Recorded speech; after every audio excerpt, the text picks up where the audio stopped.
Hello, students. Today we are going to study methods that ensure cross pollination. What are the various methods which are going to favor cross pollination in plants? कौन से ऐसे methods हैं जो cross pollination के लिए favourable होते हैं, conditions को फेवरेबल बनाते हैं, ठीक है, इंश्योर करते हैं कि क्रॉस पॉलिनेशन ही होगा उन प्लांट्स में. So let's start. First is dichogamy. Dichogamy, this is the method in which stamens and pistils, जो stamens और pistils होते हैं फ्लावर के, मेल और फीमेल रिप्रोडक्टिव फ्लावर जो होता है, पार्ट जो होते हैं बाइसेक्सुअल फ्लावर के, उनका जो मैच्योरेशन पीरियड है वो डिफरेंट होता है. Their maturation period is different, जिसकी वजह से सेल्फ पॉलिनेशन क्या होता है, प्रिवेंट हो जाता है. अब सेल्फ पॉलिनेशन नहीं होगा तो ऑब्वियसली क्या होगा, क्रॉस पॉलिनेशन ही होने वाला है उन प्लांट्स में. ठीक है,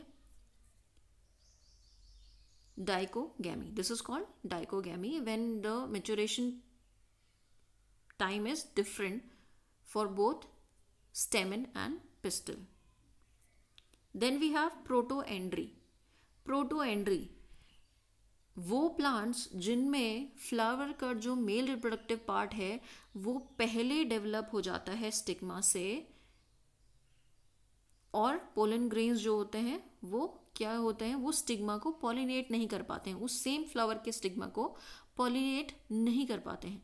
तो वो क्या है, दैट इज आपका प्रोटोएंड्री. प्रोटो मीन्स पहले, andry means related to androecium, male reproductive part. तो that is protandry. It is basically found in sunflower and salvia. ये इसके एग्जाम्पल्स हैं जिनमें ये प्रोटोएंड्री का जो फिनोमिना है वो पाया जाता है.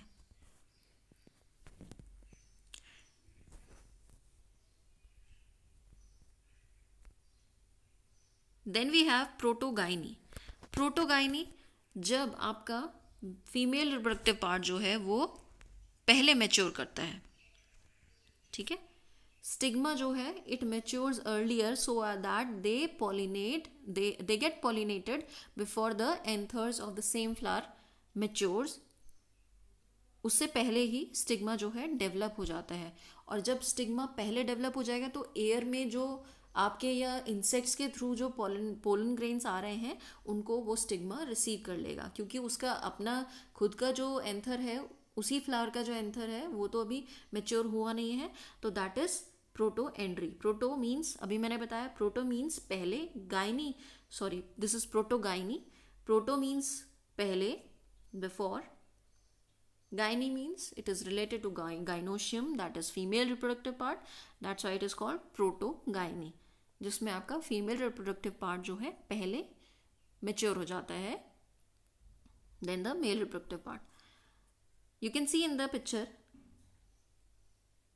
स्टिग्मा आपका मेच्योर्ड हो गया है, रिसेप्टिव हो गया है, और आपके एंथर्स अभी भी कैसे हैं, इमेच्योर हैं. ये प्रोटोएंड्री एंड प्रोटोगाइनी आपके पार्ट हैं किसके, डाइकोगेमी के. डाइकोगेमी मैंने आपको क्या बताया कि जब स्टिग्मा और पिस्टल के जो, सॉरी स्टिग्मा नहीं, आपका जो एंथर और स्टिग्मा है उसका जो मैच्योरेशन टाइम है वो डिफरेंट है. अगर मेल रिप्रोडक्टिव पार्ट पहले डेवलप हो जाता है दैट इज कॉल्ड प्रोटोएंड्री, और अगर फीमेल रिप्रोडक्टिव पार्ट आपका पहले डेवलप होता है that is called protogyny. Then we have another method that is hercogamy. Hercogamy.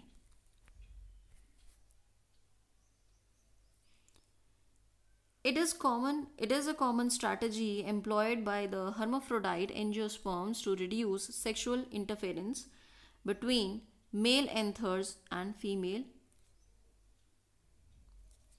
functions.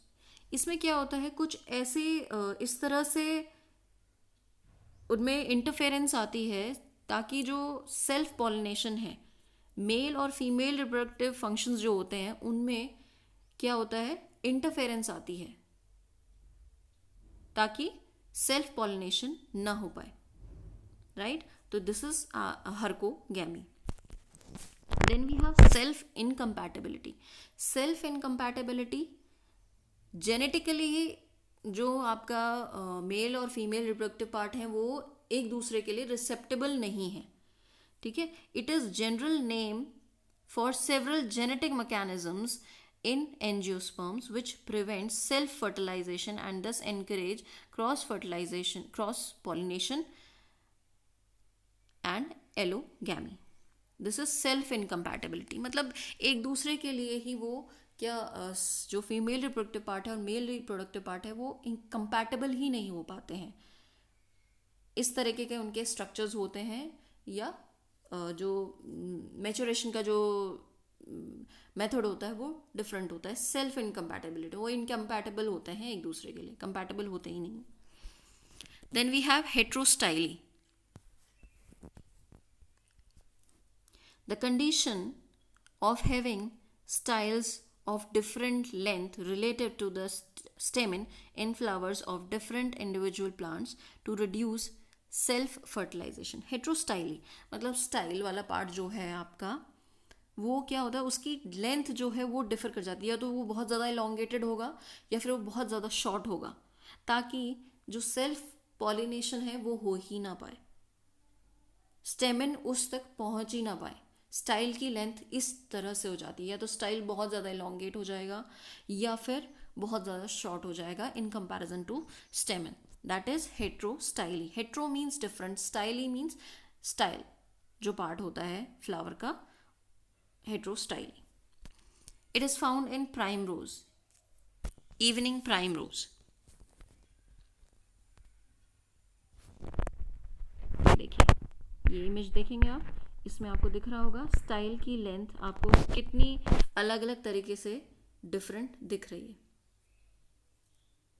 यहाँ पे स्टाइल आपका बहुत ज़्यादा इलोंगेटेड हो गया है, यहाँ पे फिलामेंट बहुत ज़्यादा इलोंगेट हो गया है और स्टाइल जो है वो मीडियम लेंथ का है.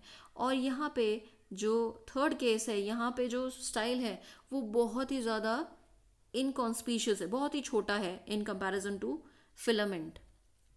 तो ये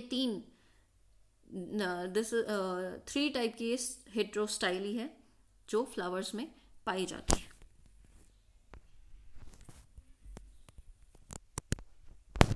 then we have prepotency. Prepotency, when pollen grains of another flower germinate more rapidly over the stigma and then the pollen grains of the same flower. जो पोलन ग्रेन्स होते हैं वो उनके अंदर इतनी ज़्यादा जर्मिनेशन की पावर होती है दूसरे फ्लावर के स्टिग्मा पे ग्रो करने की, as compare to their own flower. जिस फ्लावर में वो डेवलप हुए उसके स्टिग्मा पे वो इतनी जल्दी जर्मिनेट नहीं कर पाते हैं जितनी जल्दी वो दूसरे फ्लावर के स्टिग्मा पे जर्मिनेट कर पाते हैं. That is prepotency. इसका एग्जाम्पल है Apple and grapes. Dicliny is unisexuality. Flowers are unisexual so that self-pollination is not possible. मतलब उन फ्लावर्स में एक फ्लावर में मेल रिप्रोडक्टिव पार्ट होगा और दूसरे फ्लावर में फीमेल रिप्रोडक्टिव पार्ट होगा. तो ऑब्वियसली उनमें सेल्फ पॉलिनेशन तो होने ही नहीं वाला क्योंकि वो यूनिसेक्सुअल है. द प्लांट्स में be monoecious bearing both male and female flower, जैसा कि मेज ऐसा भी हो सकता है कि मोनोशियस हो, दोनों उसी में ही हो, लेकिन उनके जो स्ट्रक्चर्स होते हैं वो वेरी करते हैं. मेल और फीमेल रिप्रोडक्टिव फ्लावर पार्ट जो होते हैं वो वेरी कर जाते हैं.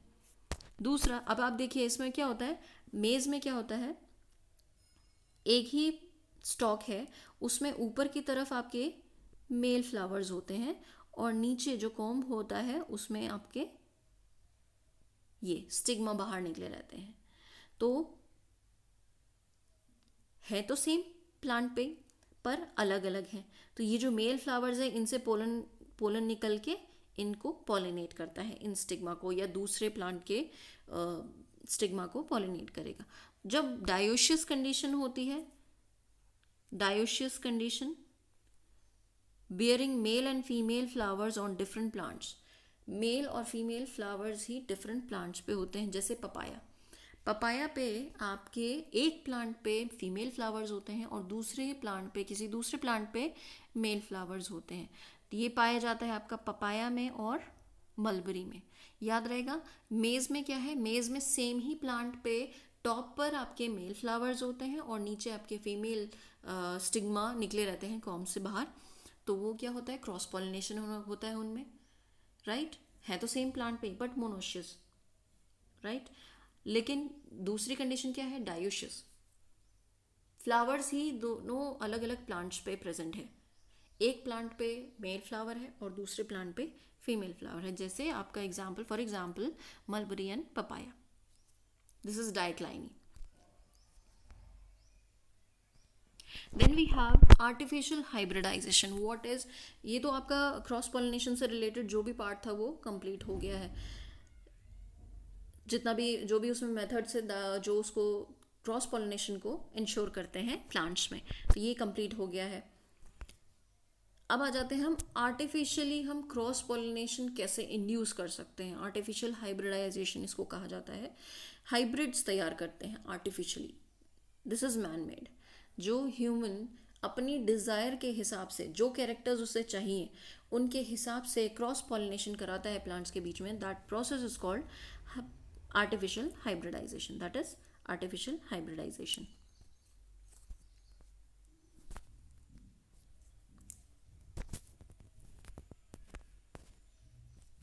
Artificial hybridization refers to the instance in which these crosses occur under controlled condition, often under the direction of plants or animal breeders. जो इस काम को करते हैं उनके पास उनकी कुछ रिक्वायरमेंट होती हैं, कुछ डिज़ायरेबल रिक्वायरमेंट्स होती हैं जो उनको अपनी नेक्स्ट जनरेशन में जो फसल मिलेगी, जो नेक्स्ट बीज जो उनको मिलेगा वो उनमें उनको चाहिए। तो ये पूरा का पूरा मेथड जो है कंट्रोल्ड कंडीशंस में करा जाता है, ध्यान में रखते हुए करा जाता है चीज़ों को, ताकि जो रिजल्ट्स हैं वो हमें अपने हिसाब से मिल सके, जो हम चाहते हैं उस हिसाब से हमें रिजल्ट्स मिल चुके, तो ये मिल सके। तो ये इसके कुछ स्टेप्स होते हैं। क्या क्या स्टेप्स होते हैं? सबसे पहला स्टेप होता है इसका इमैस्कुलेशन। इमैस्कुलेशन मीन्स मैस्कुलिन मतलब it is related to male part. Emasculation is the process of removing male reproductive part from the flower to prevent self pollination. Self pollination को प्रिवेंट करने के लिए उस फ्लावर के जो मेल रिप्रोडक्टिव पार्ट्स हैं उनको रिमूव कर दिया जाता है, कट कर दिया जाता है, दैट इज इमैस्कुलेशन, राइट। आप यहाँ इमेज में देख सकते हैं कि क्या किया जा रहा है, कट किया जा रहा है एंथर्स को ताकि सेल्फ पॉलिनेशन ना हो पाए। और ये जो इमैस्कुलेशन का जो प्रोसेस है ये या तो स्टिग्मा के मैच्योर होने से पहले कर दें या फिर एंथर के मैच्योर होने से पहले कर दें, जो भी कंडीशन उस फ्लावर में रहती है उस हिसाब से किया जाता है, ताकि अगर स्टिग्मा मैच्योर हो जाए और आपके एंथर्स भी मैच्योर हो गए हैं तो सेल्फ पॉलिनेशन के चांसेस पूरे हैं। तो उनके मैच्योर होने से पहले ही ये प्रोसेस कर दिया जाता है ताकि क्रॉस पॉलिनेशन हो पाए। फिर आता है बैगिंग। इमैस्कुलेटेड फ्लावर जो होता है उसको इमीडिएटली कवर कर दिया जाता है किसी पेपर बैग से और प्लास्टिक या पॉलीथीन बैग से उसको कवर कर दिया जाता है, ताकि किसी भी अनडिजायरेबल पोलन ग्रेन से वो फ्लावर जो है पॉलिनेट ना हो पाए। क्योंकि यहाँ पे जो साइंटिस्ट हैं अपनी डिज़ायर से प्रोजेनी तैयार करनी है उन्हें, तो वो प्लांट्स सिलेक्ट करके रखते हैं कि हमें किन किन के बीच में पॉलिनेशन करवाना है अकॉर्डिंग टू देयर कैरेक्टर। उनके कैरेक्टर्स को ध्यान में रखते हुए वो उन प्लांट्स को सिलेक्ट करके रखते हैं पहले से। तो वो उस स्टिग्मा पे जिस फ्लावर में उन्होंने इमैस्कुलेशन किया है उसके स्टिग्मा को कोई दूसरा पॉलिनेट ना करे, इसलिए इमैस्कुलेशन के बाद ही उसको क्या कर दिया जाता है, कवर कर दिया जाता है, बैग से कवर कर दिया जाता है, इधर प्लास्टिक और पॉलीथीन बैग किसी से भी, ताकि अनवांटेड पोलन जो है उसको पॉलिनेट ना कर पाए। This prevent contamination from foreign pollen grains.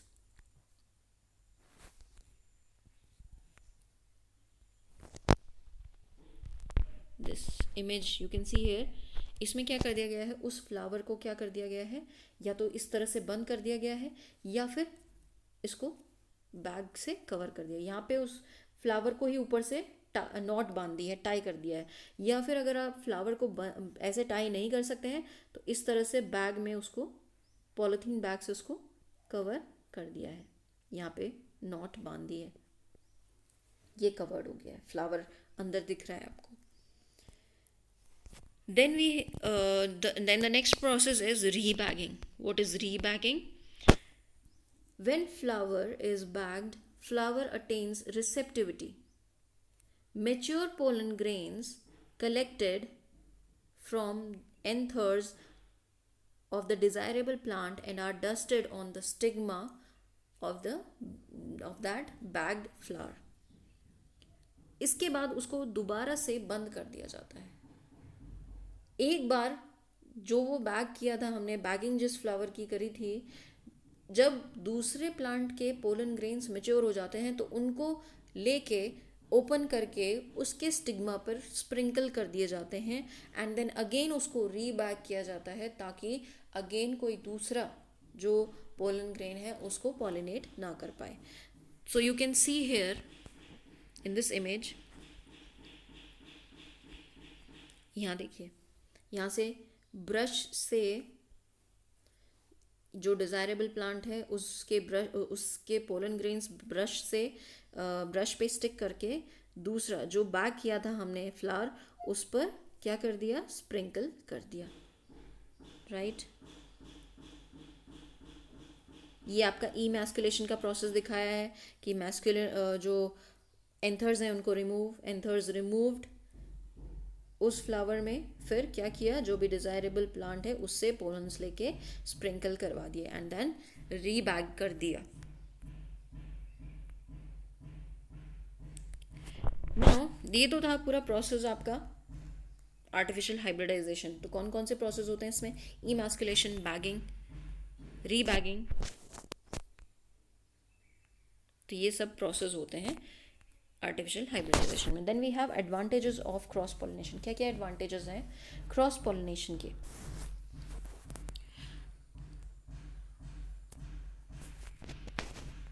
Cross pollination induce genetic recombination. मैंने आपको लास्ट वीडियोस में भी बताया था, जब मैंने सेल्फ पॉलिनेशन बताया था, कि रिकॉम्बिनेशन नहीं हो पाती है, उनमें वेरिएशन नहीं आ पाता है। वही चीज़ क्रॉस पॉलिनेशन से पॉसिबल हो पाती है। यहाँ पे हम रिकॉम्बिनेशन भी देख सकते हैं और हमें वेरिएशन भी मिलती है ताकि हमें नए कैरेक्टर्स मिल सके, नए कॉम्बिनेशंस मिल सकें। Cross pollination increases adaptability of the offsprings towards the change in the environment. Adaptivity बढ़ती है क्योंकि हमने यहाँ पे डिज़ायरेबल प्लांट्स लिए हैं, या जो क्रॉस पॉलिनेशन हो रहा है दो जेनेटिकली डिफरेंट प्लांट्स के बीच में होता है, तो उनके जो कैरेक्टर्स हैं वो भी डिफरेंट होते हैं। तो उनकी पावर्स, जो उनके स्ट्रॉन्ग कैरेक्टर्स हैं, जब उनके बीच में क्रॉस पॉलिनेशन होगा तो वो स्ट्रॉन्ग कैरेक्टर्स उनकी प्रोजेनी में जाएंगे और प्लांट जो है, जो ऑफस्प्रिंग है उनका, वो क्या होंगे, वो ज़्यादा स्ट्रॉन्ग हो पाएंगे, वो अडेप्ट कर पाएंगे किसी भी एनवायरनमेंट को easily. It makes the organism better fitted to struggle for existence. जब कैरेक्टर स्ट्रांग होंगे तो वो सर्वाइव कर पाएंगे, उनके अंदर सर्वाइवल पावर बहुत ज़्यादा होगी, ठीक है। सर्वाइवल ऑफ द फिटेस्ट जो एक थ्योरी है, सर्वाइवल ऑफ द फिटेस्ट, तो उसमें वही सर्वाइव कर पाता है जो फिट होगा, ठीक है। तो वो अपनी एग्जिस्टेंस के लिए स्ट्रगल कर पाएंगे अगर उनके पास क्या होगा, स्ट्रॉन्ग कैरेक्टर्स आएंगे। और वो किससे आ सकते हैं, क्रॉस पॉलिनेशन से आ सकते हैं। Plants produce through cross pollination are more resistant to disease. क्योंकि यहाँ पे दो डिफरेंट प्लांट्स के जेनेटिक कैरेक्टर्स आके मिलेंगे तो उनकी जो डिजीज रेजिस्टेंस पावर है वो भी क्या है, वो भी ऑफस्प्रिंग्स में आएगी। अगर उनके अंदर स्ट्रॉन्ग रेजिस्टेंस है डिजीज के लिए तो उनकी जो प्रोजेनी है, नेक्स्ट प्रोजेनी जो है वो भी स्ट्रॉन्ग रहेगी डिजीज़ के अगेंस्ट, रेजिस्टेंट रहेगी डिजीज़ के against. Seeds produced are usually larger and the offsprings have characters better than parents due to phenomena of hybrid vigor.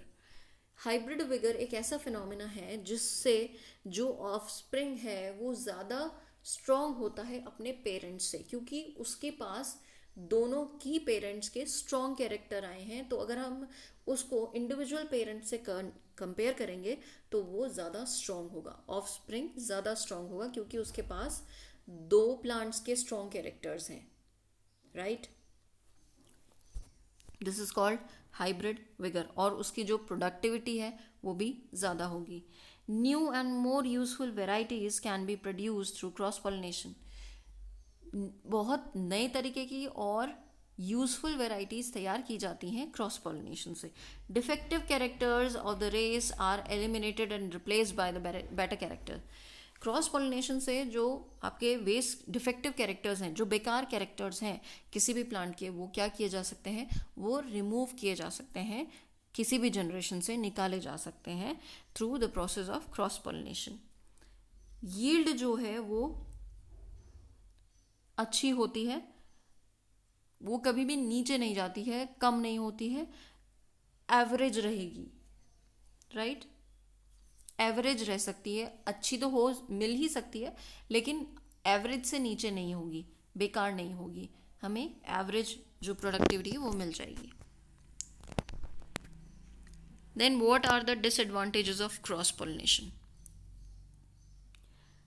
It is highly wasteful because plants have to produce large number of pollen grains and other accessory structures in order to suit the various pollinating agencies.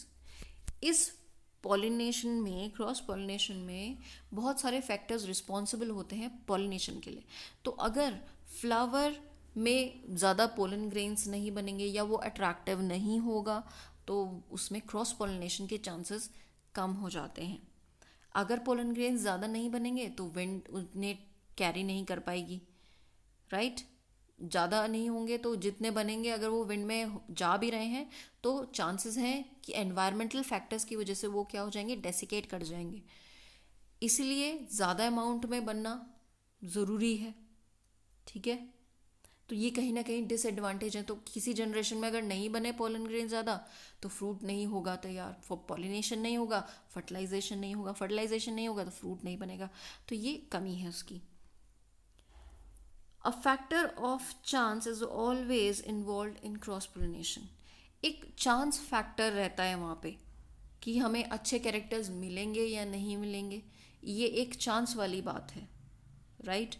अगर दोनों parent strong character के हैं तो obviously हम ये कह सकते हैं कि प्रोजेनी हमें स्ट्रॉन्ग कैरेक्टर वाली मिलेगी। लेकिन अगर अब हर जगह तो ह्यूमन उसको अपने अंडर कंट्रोल में नहीं कर पा रहा है ना क्रॉस पॉलिनेशन को, वो तो एक ये है कि कंट्रोल कंडीशन सिर्फ लैब्स में पॉसिबल है या उनके जो पर्टिकुलर फील्ड्स होते हैं जिनमें वो रिसर्च करते हैं उनमें पॉसिबल है, लेकिन हर जगह पॉसिबल नहीं है, राइट।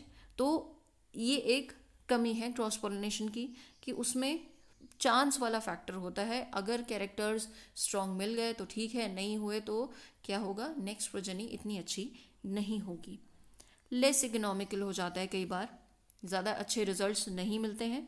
सम अनडिज़ायरेबल कैरेक्टर्स में क्रीप द रेस। कुछ अनडिज़ायरेबल कैरेक्टर जो हैं खराब कर सकते हैं किसी भी रेस को, रेस मतलब प्रोजेनी को, ठीक है। A very good character of the race is likely to be spoiled. The very good characters of the race are likely to be spoiled. So these are the disadvantages of cross pollination and that's all. ये आपका जो pollination वाला part है ये आपका complete हो गया है.